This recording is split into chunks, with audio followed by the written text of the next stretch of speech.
Assalamualaikum warahmatullahi wabarakatuh.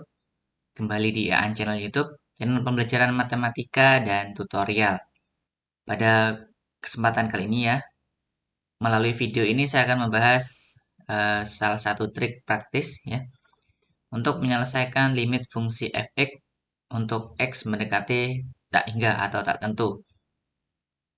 Dengan bentuk limitnya yaitu limit x mendekati tak hingga akar f(x) dikurangi akar gx.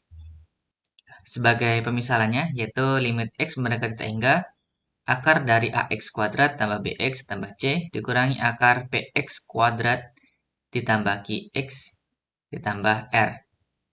Sebelum saya mulai, silahkan dukung channel ini dengan klik subscribe, kemudian aktifkan notifikasinya, serta like dan share videonya.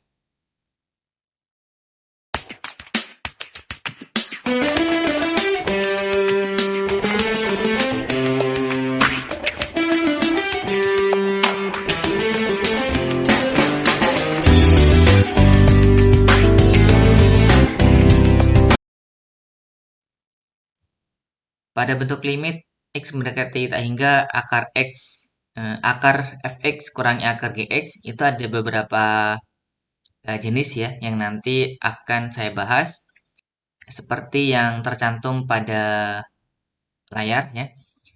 Dari keempat ini pada video kali ini itu baru yang pertama ini ya. Untuk yang kedua, ketiga, dan keempat ini akan saya bahas di video-video berikutnya. Untuk limit x mendekati tak hingga dengan bentuk akar ax kuadrat tambah bx tambah c dikurangi akar px kuadrat ditambah qx tambah r ya. Tanda tambah di dalam akar ini hanya sebuah pemisalan saja ya. Ini bisa saja dia berupa negatif atau pengurangan ya. Namun yang pasti ini harus pengurangan ya.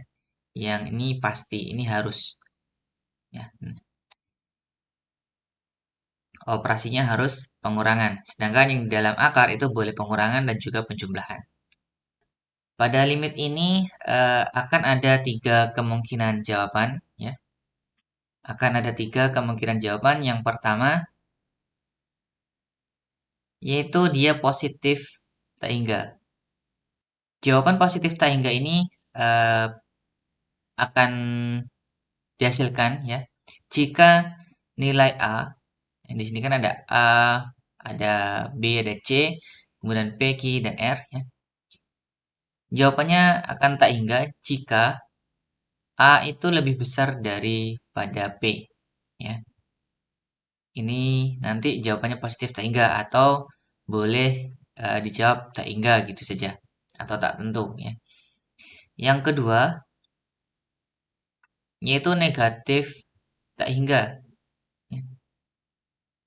Jawaban negatif tak hingga diperoleh jika nilai A itu kurang dari P.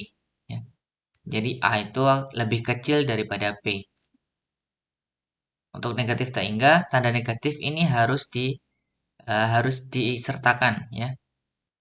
Kemudian yang ketiga, ini jika A-nya sama dengan P ya, maka hasilnya itu dapat diperoleh dengan cara bisa menggunakan rumus B dikurangi Q dibagi 2 akar A ya. Jadi nilai B dan nilai Q serta nilai A yang akan digunakan. Ini, jadi tiga kemungkinan jawaban ini akan dihasilkan oleh limit tak hingga bentuk pengurangan akar seperti ini ya. Selanjutnya kita ke contoh limit x mendekati tak hingga. Akar 3x kuadrat tambah 3x dikurangi 1 dikurangi akar x kuadrat dikurangi x kurangi 2. Yang perlu diperhatikan yaitu nilai A dan P. A-nya 3 ya. Ini A. Kemudian P-nya yaitu 1 ya, di sini P. Kalau tidak ada angka 1 di sini depan ya. Kalau tidak ada angkanya, maka dia nilainya 1. Berarti A itu lebih besar daripada P. Ya. Sehingga nanti jawabannya ini adalah positif tak hingga atau positif tak tentu.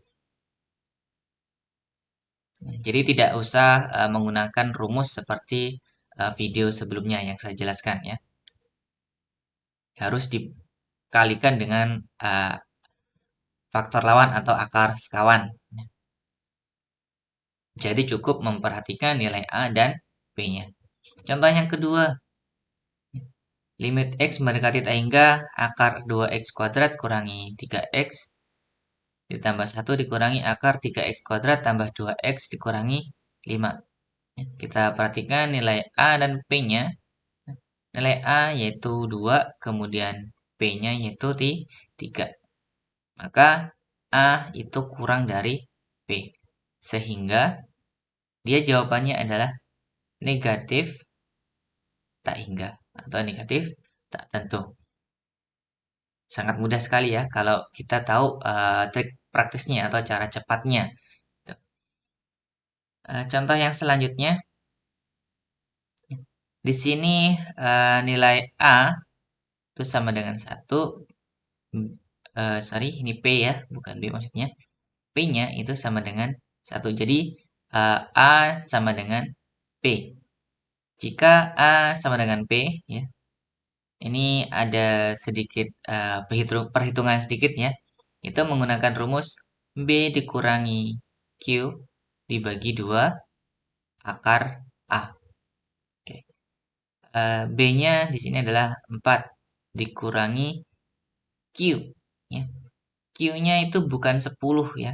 Bukan 10. Tapi tanda di depannya ini disertakan. Dia karena 10 ini berarti nilainya adalah negatif. Ya. Negatif 10. Ya, jadi di sini B-nya itu 4. Q-nya yaitu negatif 10. Tanda negatif di depan 10 ini adalah tanda dari bilangan itu sendiri. Ya. Berarti 10-nya adalah bilangan negatif. Kemudian dibagi 2 akar A. A-nya tadi 1. 4 dikurangi 10. 4 dikurangi negatif 10 maksud saya. Itu 14. Ya. Tanda negatif berdampingan, maka dia adalah dikalikan. Negatif dikali negatif, maka dia positif hasilnya ya. Berarti 4 ditambah 10. Jadinya 14. Kemudian 2 kali akar 1. Akar 1 itu 1. Berarti 2 kali 1, 2. Ya. 4 dibagi 2, 14 dibagi 2 maksud saya, itu 7. Nah, jadi hasil ini adalah 7. Bagaimana? Mudah sekali ya. Jika kita tahu dan juga memahami dari rumus praktis ini. Oke, demikian untuk penjelasan kali ini. Mudah-mudahan dapat dipahami oleh kalian semua. Jika masih ada yang kurang jelas atau ada pertanyaan, silahkan tanyakan melalui komentar. Silahkan subscribe untuk memberikan dukungan pada channel ini, kemudian aktifkan notifikasinya agar kalian mendapatkan video terbaru dari channel YouTube. Serta like dan share videonya jika video ini bermanfaat. Sampai ketemu di video berikutnya. Tetap belajar. Saya akhiri. Wassalamualaikum warahmatullahi wabarakatuh.